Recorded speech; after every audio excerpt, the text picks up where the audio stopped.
Breaking చూస్తున్నాం. జగన్ కు cheating book of world record ఇవ్వొచ్చని సెటైర్లు వేశారు మంత్రి లోకేష్. తండ్రి తల్లి చెల్లిని మోసం చేసిన వ్యక్తి జగన్ అని ఆరోపించారు. ఆయన రాయలసీమకు ముద్దు బిడ్డ కానే కాదన్నారు.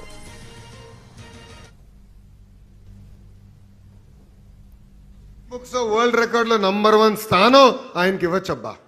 సొంత తండ్రిని మోసం చేశాడు, సొంత తల్లిని మోసం చేశాడు, సొంత చెల్లిని మోసం చేశాడు, ఇంకో చెల్లికి చెందిన తండ్రిని చంపేసి ఏకంగా ఆ కుటుంబాన్ని మోసం చేసిన వ్యక్తి జగన్మోహన్ రెడ్డి గారు. సొంత జిల్లాని మోసం చేశాడు, చివరికి సొంత నియోజకవర్గాన్ని మోసం చేశాడు. రాయలసీమ ముద్దు బిడ్డ అని రీల్స్ లో చేశాడు.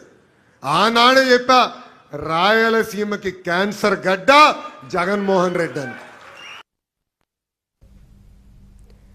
జగన్ తన సొంత బాబాయ్ వివేకానందరెడ్డిని చంపేశారంటూ ఆరోపించారు మంత్రి లోకేష్. తొలుత గుండెపోటు అన్నారని, కానీ గొడ్డలిపోటు వెలుగు చూశాక జగన్ మోసం ప్రజలకు అర్థమైందన్నారు.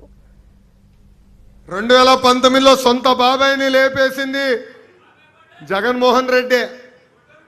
ఫస్ట్ హార్ట్ అటాక్ అన్నారు, మనం కూడా అయ్యో పాపం పెద్దయినా చనిపోయినాడు అనుకున్నాం. తర్వాత బయటకు వచ్చినాయి అన్ని. గొడ్డలి వేట ఎంత అన్యాయమో చూడండి. రెండో రోజు ఏం చేశారు, నారాసుడ రక్త చరిత్రని వాళ్ళ దొంగ పేపర్ ఉందే, ఆ దొంగ పేపర్లో చంద్రబాబు నాయుడు గారి ఫోటో పెట్టి చేతిలో కత్తి పెట్టారు అని ప్రజలు నమ్మారు ఆ రోజు. తర్వాత ప్రజలకు అర్థమైంది